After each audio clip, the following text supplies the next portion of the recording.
ஊடக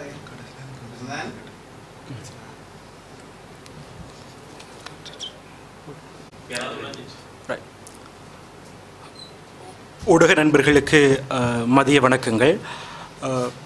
நீங்கள் அனைவரும் அறிந்தபடியே நாங்கள் ஜனநாயகத்துக்காக ஒன்றுபட்ட இளைஞர்கள் என்ற அமைப்பிலிருந்து மீண்டும் உங்களை வந்து சந்திக்கிறதில் நாங்கள் மகிழ்ச்சி அடைகின்றோம்.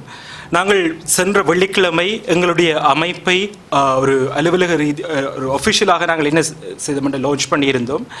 நாங்கள் அன்று உங்களுக்கு அளித்த வாக்குறுதியின்படியே கடந்த 3 தினங்களாக எங்களுடைய சமூகத்தில் உள்ள தலைவர்களுடனும் சமூகத்தில் உள்ள சமய ரீதியான தலைவர்களுடனும் மற்றும் அனைத்து தலைவர்களுடனும் நாங்கள் பல்வேறு கலந்துரையாடல்களை நடாத்தியிருந்தோம். எங்களுடைய தற்போதைய முக்கிய உடனடி நோக்கமாக முன்கொண்டு வரப்பட்டிருக்கும் இந்த 20வது திருத்தத்திற்கு எதிரான விழிப்புணர்வை ஏற்படுத்துவதை நாங்கள் செய்து கொண்டிருக்கின்றோம்.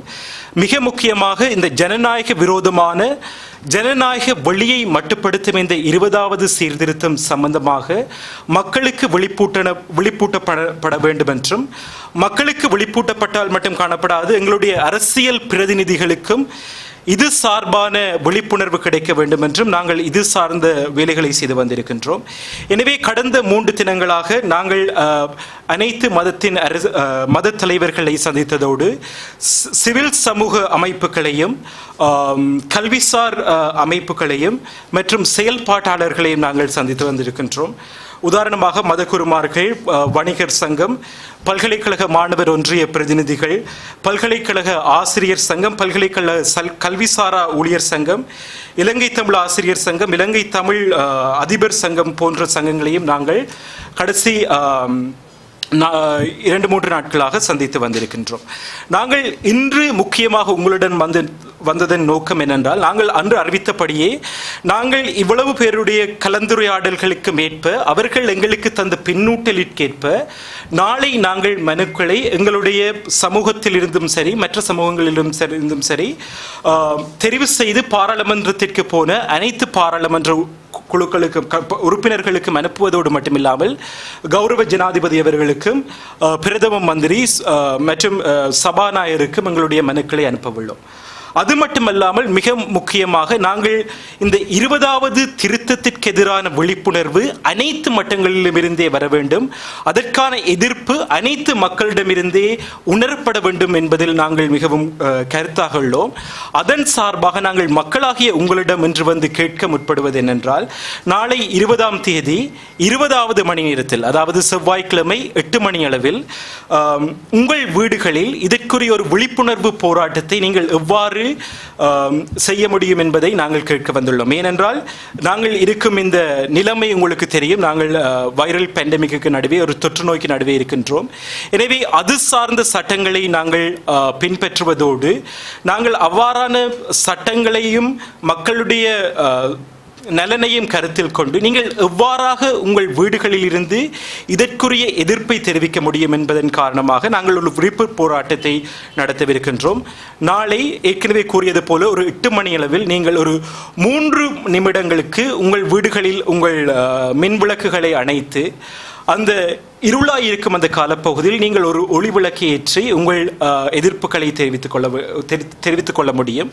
அவ்வாறாக தெரிவித்துக் கொள்வது மட்டுமில்லாமல் உங்களுக்கு கிடைக்கப்பெறும் எந்த ஒரு ஊடகங்களினூடாகவும் சரி சமூக ஊடகங்களினூடாகவும் சரி அந்த எதிர்ப்புகளை வெளியில் கொண்டு வந்து தெரிவித்துக் கொள்ளுங்க. ஏன் நாங்கள் இதை கேட்கின்றோம் என்றால், அந்த 20ஆம் தேதி 20வது மணி நேரத்தில் அந்த 20வது சீர்திருத்தம் நிறைவேற்றப்படுமானால் எங்கள் ஜனநாயக வழி எவ்வாறாக முடங்கும் என்பது மட்டுமில்லாமல் எங்களுடைய ஜனநாயக உரிமைகள் எவ்வாறாக பறிக்கப்படும், அவ்வாறாக இந்த ஜனநாயக சீர்திருத்தம் எங்கள் ஜனநாயக வழிக்கு அவ்வாறான ஒரு இருளையே கொண்டு வரும் என்ற நோக்குடன் நாங்கள் இந்த விடயத்தை உங்களிடம் நேரிடம் வந்து நாங்கள் அறிவித்துக் கொள்கின்றோம். நாங்கள் அன்றே கூறினபடி ஜனநாயகத்துக்கு ஒன்றுபட்ட இளைஞர்களாக நாங்கள் எந்த கட்சி பேதங்களுமின்றி நாங்கள் உங்களிடம் முன் வந்திருக்கின்றோம். இது நாங்கள் வடக்கில் இருக்கும் தமிழ் மக்களுக்கு மட்டும் முன்வைக்கும் கோரிக்கை இல்லை, அகில இலங்கையிலும் உள்ள அனைவருக்குமே நாங்கள் இந்த கோரிக்கையை முன்வைக்கின்றோம். மிக முக்கியமாக நாங்கள் இளைஞர்களாக எங்கள் பக்கத்திலிருந்து நாங்கள் ஆற்றக்கூடியது ஒரு சிறிய பகுதிதான். ஆனால் இந்த திருத்தத்திற்கு எதிராக அனைத்து மக்களுமே ஒன்று திரண்டு வர வேண்டும். எங்களுடைய எதிர்ப்பை எங்களுடைய ஆட்சியாளர்கள் உணரும் அளவுக்கு அதை காட்டப்பட வேண்டும் என்றும் நோக்கத்துடன் நாங்கள் உங்களிடம் இந்த கோரிக்கைகளை முன்வைத்துக் கொள்கின்றோம். நாங்கள் அன்று கூறியபடியே எங்கள் 3 கோரிக்கைகளாக, முதலாவதாக இந்த 20வது சீர்திருத்தத்தை இந்த அரசாங்கம் கைவிட்டு புதிய ஒரு அரசியலமைப்பை கொண்டு வர வேண்டும் என்றும், இரண்டாவது முக்கிய கோரிக்கையாக எங்களுடைய மக்களிடமிருந்து தெரிவு செய்யப்பட்ட பிரதிநிதிகள் இந்த 20வது சீர்திருத்தம் பாராளுமன்றத்திற்கு வருமானால் புதன் வியாழக்கிழமைகளில் பாராளுமன்ற விவாதத்திற்கு இது வரவுள்ளது. இந்த 20வது சீர்திருத்தத்திற்கு எதிராக வாக்களிக்க வேண்டும் என்றும், மிகவும் சிறப்பாக சிறுபான்மை கட்சிகளிலிருந்து, இன்னும் சிறப்பாக வடக்கு கிழக்கிலிருந்து மக்களால் தெரிவு செய்யப்பட்ட பிரதிநிதிகள் இதற்கு எதிராக வாக்களிக்க வேண்டும் என்றும் கேட்டுக்கொள்கின்றோம். நீங்கள் மக்களுக்கு ஒரு பொறுப்பு கூட வேண்டிய கடமைப்பாடு உள்ளது. அனைவரும் அறிந்தபடியே இது ஒரு ஜனநாயக விரோதமான, ஜனநாயக வழியை மட்டுப்படுத்த போகின்ற, சிறுபான்மையினரை இன்னும் ஒரு பாரதூரமான ரீதியில் பாதிக்கக்கூடிய ஒரு சீர்திருத்தமாக காணப்படுகின்றது. எனவே இதற்கு எதிராக உங்கள் வாக்குகளை அளிக்க வேண்டும். மேலும் உயர் நீதிமன்றம் கூறியதை தவிர்த்து மக்களிடத்தில் சர்வஜன வாக்கெடுப்புக்கு இந்த 20வது திருத்தம் கொண்டு வரப்படுமாயின் மக்களும் இதை முற்றுமுழுதாக நிராகரிக்க வேண்டும் என்றும் நாங்கள் உங்களிடம் வந்து கேட்டுக்கொள்கின்றோம். அது மட்டுமல்லாமல் சகோதர மொழி பேசும் நண்பர்களுக்காக நான் ஒரு 2 நிமிடங்களில் ஆங்கிலத்தில் நான் பேசி முடித்துக் கொள்கின்றேன். We as youth of the United Youth for Democracy are coming in front of all the citizens of Sri Lanka with 3 demands that are put forward not only to our political leaders but also to the people's representatives and also for all the citizens of Sri Lanka. The 3 demands are to give up on the 20th Amendment, or to completely put it down and to start on a new constitutional reform that includes all the communities together. Secondly, all the elected representatives should think about the democratic space that is going to shrink and should vote against this anti-democratic 20th Amendment.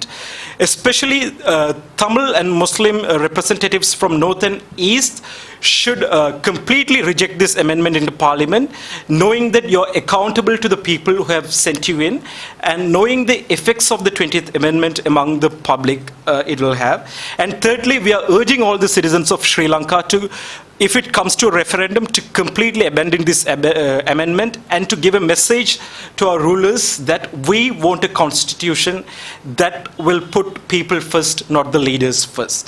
And in order to show our resistance, we are urging all the citizens of Sri Lanka and also the young people by following the pandemic and pandemic regulations, by switching off your lights on 20th of October at the 20th hour at 8 p.m. by switching off your lights and by lighting up a candle or a lamp, so that you show that this anti-democratic amendment is going to shrink the democratic space, thus affecting the whole of citizenry. And we people are taking the mandate forward by urging our political leaders to act responsibly, to act to safeguard the constitution and the whole of citizenry. மீண்டும் ஒரு முறை ஊடக நண்பர்கள் அனைவருக்கும் மற்றும் சமூகத்தில் உள்ள அனைவருக்கும் உங்களுடைய ஆதரவிற்காக நன்றிகள். தொடர்ந்தும் இந்த 20வது திருத்தத்திற்கு எதிரான எதிர்ப்பு அனைத்து மட்டங்களிலும் உணரப்பட வேண்டும். அந்த எதிர்ப்பை நீங்களும் எங்களுடன் சேர்ந்து அந்த எதிர்ப்பை காட்டுவீர்கள் என நாங்கள் நம்புகின்றோம்.